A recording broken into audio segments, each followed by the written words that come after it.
Hello everyone. Even though I have made a video previously on this topic, I wanted to give a bit more detailed explanation on this topic as I have got to know that many students are searching for this topic.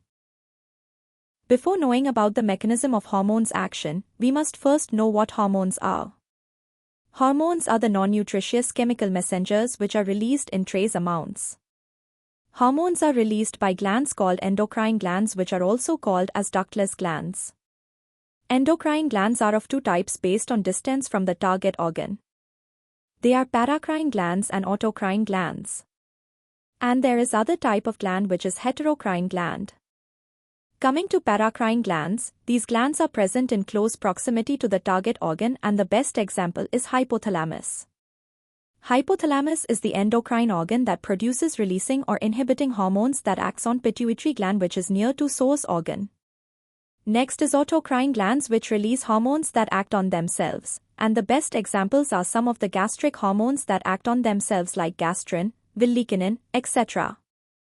The last one is heterocrine glands that has both endocrine and exocrine cells. And the examples are pancreas, ovaries, testes. So in the next slide we will be knowing about different types of hormones and their action on the organ. This is the hypothalamus which produces the given hormones like corticotropin-releasing hormone, thyrotropin-releasing hormone, gonadotropin-releasing hormone and gonadotropin-inhibiting hormone, prolactin-releasing hormone and prolactin-inhibiting hormone, GHRH and somatostatin. These hormones act on pituitary glands which in turn acts on other endocrine glands. Here you have to remember that hypothalamus is the master of master endocrine gland and pituitary gland is mater endocrine gland which controls all other endocrine glands. Pituitary gland has adenohypophysis or anterior pituitary and neurohyphysis or posterior pituitary. Neurohypophysis will not produce any hormone but releases hormones, which are oxytocin, vasopressin, that are produced by hypothalamus. Anterior pituitary produces hormones which are tropic hormones except MSH. In the coming slides, we will learning about how these hormones act. After being released from source organ, hormones enters into the blood circulation and reaches the target organs. After reaching the target organ based on its chemical composition it starts to function giving the physiological response. As shown in this picture. So, based on the chemical composition hormones are of two types. Lipid-soluble hormones and water-soluble hormones. Examples of lipid-soluble hormones are steroid hormones and iodothyrones. Whereas examples of water-soluble hormones are amine hormones and peptide and protein hormones. Here I have a tip for you to remember these examples easily.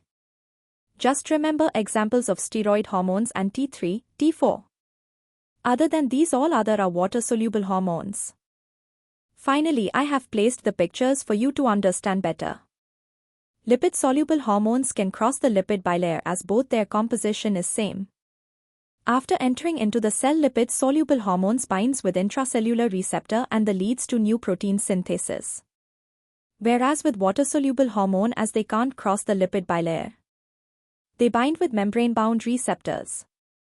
Then they activate primary messengers which in turn activates secondary messengers like IP3, calcium ions, cyclic AMP, etc.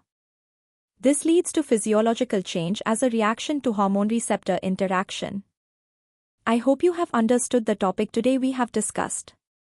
If you have any doubts from the topic or any topic you want me to teach, mention it in the comments section.